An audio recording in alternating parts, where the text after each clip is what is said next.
mother's womb, where a living creature takes its shape and becomes a gift of life. Imagine the thought of a mother on what this child would be. Every picture of good health and well-being, strength in life, learning to earn a living to provide for the family, and success to make a mother filled with pride. The mother sees this child as a living image of hopes and dreams. And then suddenly, the cruel and dangerous part of the world is introduced. Crimes of immoral behavior come in, upsetting and breaking the heart of a mother who raised and once planned for a bright future for this child. What has the world done to this young child? Ladies and gentlemen, juvenile delinquency. This is a topic that I will convey to you about today. Juvenile delinquency, defined as an antisocial or criminal behavior by children or adolescents. So before I continue furthermore, let me firstly take this opportunity to introduce myself as taking part in the speech contest themed Words for a Better World. Ladies and gentlemen, honorable judges, and of course my fellow participants, my name is Sharon Kandou. I am 16 years old and I'm currently studying as a 12th grader in SMA 3 PSKD, majoring in natural science. I thank you for letting me stand here and giving me the chance to give you this speech. So as a 16-year-old, it is a general opinion based on what I've come through so far in this life that growing up while having to get involved in so many changes, in so many things in this life, especially from the things that happen around me, is not easy. Generally speaking, being an adolescent member of the society requires one to do so much, which, if it crosses the line, may lead to certain circumstances, of which one of them may be the case of juvenile delinquency.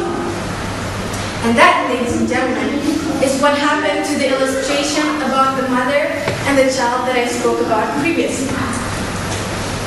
So you wonder, what is it exactly that happens when a child is misled onto that line? The act of breaching rules, weakening social morals, going against the cultural norms and standards, and behaviors of crime such as robbery, shoplifting, property damage, sexual offenses, and even homicide, assault, and abduction, as far as it all can go. Such cases are attributed to a range of factors concerning economical and social conditions, such as unemployment and poverty, and peer pressure influence, family problems, and even as far as impacts of urbanization. According to the United Nations World Youth Report, a decade since 1995, juvenile crime levels in countries with economies in transition have increased by more than 30%, highly correlated with drug abuse and alcohol.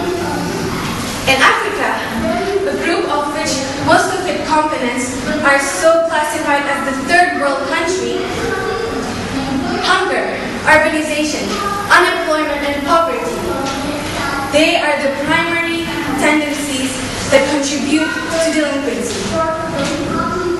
Looking at the gender, in most cases, the offenders are males acting in groups. Digging deeper, what happens to be the most influential factor comes from the kind of surroundings that we adapt to, that we adolescents, teenagers, youth adapt to. That is, the people and the environment that affect the upbringing of adolescents, and also how they are taken care of as they are introduced to this complicated, adventurous world. Speaking of such state, life knows only too well that parents, you got that? Parents play a huge fundamental role on this. The aspect of family backgrounds encompasses a teen's